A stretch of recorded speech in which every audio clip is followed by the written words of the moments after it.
The lobby of Kestrel Dynamics headquarters buzzed with reporters and camera crews for the company's IPO celebration.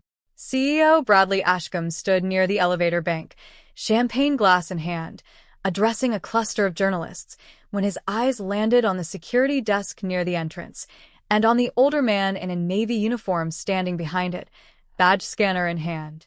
"You want a symbol of how far this company has come?" Ashcombe said, loud enough for the cameras to catch it, gesturing toward the guard. "Frank here has been sitting behind that desk since before half of you were born. Some things at Kestrel are finally catching up to the 21st century." A few reporters chuckled, unsure if it was a joke. "Effective today," Ashcombe continued, "we're transitioning to a fully automated security system. Frank, I believe HR has your paperwork ready." Frank Doyle set his badge scanner down gently on the marble counter. But none of them knew who he really was. Rewind 11 months. Frank Doyle was 67 years old, and for 19 years he had worked the front security desk at Kestrel Dynamics, arriving at 6 a.m. sharp, greeting every employee by name, remembering birthdays, noticing the new hires who looked nervous on their first day, and always finding something kind to say to them. He wore the same navy uniform every shift, kept a small notebook in his breast pocket where he jotted down employees' good news, engagements, new babies, promotions, and always walked the last shift of the night alone through the empty building, turning off lights that had been left on, the way his father once taught him to close up a store properly. Every weekend, he drove 2 hours to a small marina where he kept a modest sailboat he'd owned for decades and spent Saturday mornings alone on the water, not fishing, not really doing anything, just sitting with the quiet. What almost no one at Kestrel Dynamics knew was that Frank Doyle had founded the company himself, 40 years earlier, in a rented garage with 2 business partners and a single prototype circuit board. Kestrel grew slowly, honestly, built on Frank's insistence that the company always put its people first, until a hostile buyout in his 50s stripped him of operational control, board members he'd once trusted voting him out during a downturn he'd warned them was coming. He kept a small, symbolic ownership stake, just enough, under an old founder's protection clause buried in the original bylaws, to retain a permanent seat on the board and lifetime employment rights at the company, in any role he chose.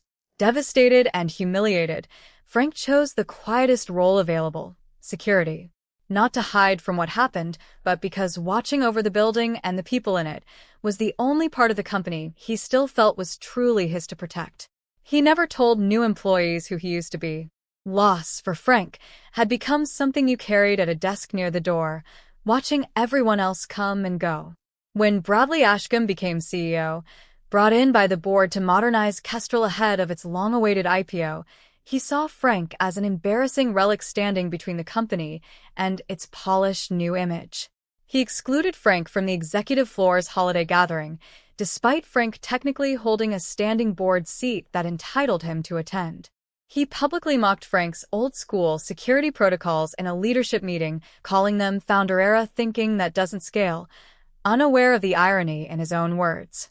He quietly instructed HR to reduce Frank's hours ahead of the automation rollout, posting the schedule change on an internal app instead of speaking with him directly. Frank said nothing each time. He simply nodded, straightened his badge, and kept greeting employees by name. The IPO celebration was Ashcombe's chance to prove to Wall Street and the press that Kestrel Dynamics had fully modernized, shedding anything that looked founder-era or sentimental. So he humiliated Frank in the lobby, in front of reporters, in front of employees, in front of the very circuit board display case commemorating Kestrel's humble beginnings that sat 10 feet from the security desk, a case that, unknown to Ashcombe, held Frank's own original prototype. "Some things at Kestrel are finally catching up," Ashcombe repeated for the cameras. Frank looked toward Ashcombe for a long moment. Then he said only one thing, calm and unhurried, loud enough for the nearest reporters to hear.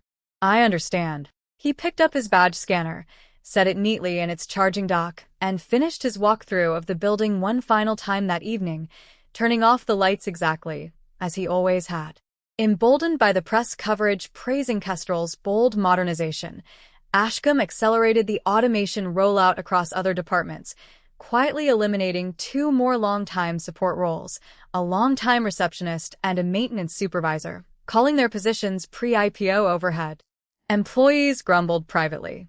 A junior board member noticed Frank's name had disappeared from the company directory entirely and asked HR about it, only to be told it was a routine transition. Despite Frank technically still holding a board seat no one had formally removed him from. 6 weeks later, during standard pre-IPO regulatory review, Kestrel's outside counsel flagged an unusual discrepancy while finalizing shareholder disclosure documents, a founder's protection clause, embedded in the company's original 1980s bylaws and never formally amended, granted its named holder a permanent board seat and a single, golden share, carrying veto power over any executive termination involving original founding personnel. A clause that had technically never been legally dissolved despite decades of leadership changes. The clause named one person, Franklin R. Doyle.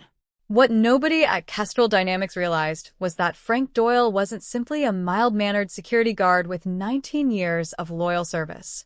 He was Kestrel's original founder, still legally holding a golden share and a standing board seat that had never been revoked, and Ashcombe's termination of Frank's employment, executed without board approval, had just handed Kestrel's lawyers a serious disclosure problem days before their IPO filing deadline. Frank hadn't invoked any of it. He hadn't reminded anyone of his rights, hadn't threatened legal action. He had simply accepted his termination quietly, the way he'd accepted so much else, unaware, or perhaps unwilling to use, the leverage he'd technically held the entire time. Outside counsel brought the discrepancy directly to the board, laying the original 1980s bylaws on the conference table, the founder's name typed clearly in the protection clause. "Do you recognize this name?" the lead attorney asked, sliding the document toward Ashcombe. Ashcombe stared at it. Franklin R. Doyle. Then at the framed prototype circuit board in the lobby display case, the small engraved plaque beneath it he'd walked past 100 times without reading, designed by F. Doyle, 1984. The boardroom went very still. A junior associate's pen stopped mid-note. Someone near the window set down their coffee cup, without a sound. There was no shouting, no dramatic lawsuit. Just a formal notice from outside counsel, informing the board that Frank's termination had been executed in violation of a still-binding bylaw provision, creating a material disclosure risk that would need to be resolved, publicly if necessary, before the IPO could proceed. The board acted immediately. Ashcombe was placed on administrative leave within days, pending a full governance review of his decisions during the pre-IPO transition. The board chair personally visited Frank at the small marina where he was found most Saturday mornings, apologizing at length and asking him, humbly, sincerely, if he would consider formally reclaiming his board seat, with full voting rights restored, ahead of the public offering. Frank thought about it for several days, sitting quietly on his sailboat. Then he agreed on one condition. The receptionist and maintenance supervisor Ashcombe had cut would be reinstated first, with full back pay, and a formal employee protection clause would be added permanently to Kestrel's bylaws, preventing any future leadership from terminating longtime staff without board review. On a quiet Saturday morning, Frank sat on his sailboat as he always did, the marina calm and gray under early light. This time, his granddaughter, Ellie, joined him, having heard the story secondhand from a coworker who'd seen the news coverage before Frank had even mentioned it himself.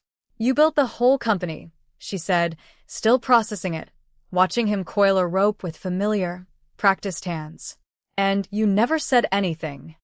"Didn't seem important," Frank said. "What mattered was watching over the people inside it. That never changed, whether I was behind a desk in the lobby or in the boardroom." They sat together in comfortable silence, the water gently rocking the boat, nothing left that needed saying. The following Monday, Frank returned to Kestrel Dynamics, not to the security desk, but to the boardroom, taking the seat that had quietly waited for him for over a decade. On his way in, he stopped by the lobby display case, read the small engraved plaque under his old prototype for the first time in years, and smiled. Some people mistake a quiet uniform for a small history and a soft voice for an empty resume. But the strongest people rarely need to announce what they've built. They simply keep showing up, keep their patience, and let the truth surface only when it's needed to protect what actually matters. Frank Doyle never raised his voice, never once said the word founder, never demanded his name back on the wall. He only ever asked that the people around him were treated with the same care he'd always tried to give them. And when the truth of who he was finally surfaced, it didn't arrive to punish anyone. It simply made sure the company he built would never forget what it was built on. If this story reminded you that the quietest people often carry the deepest histories, subscribe to Hidden Truth Chronicles and turn on notifications. We'll see you in the next story.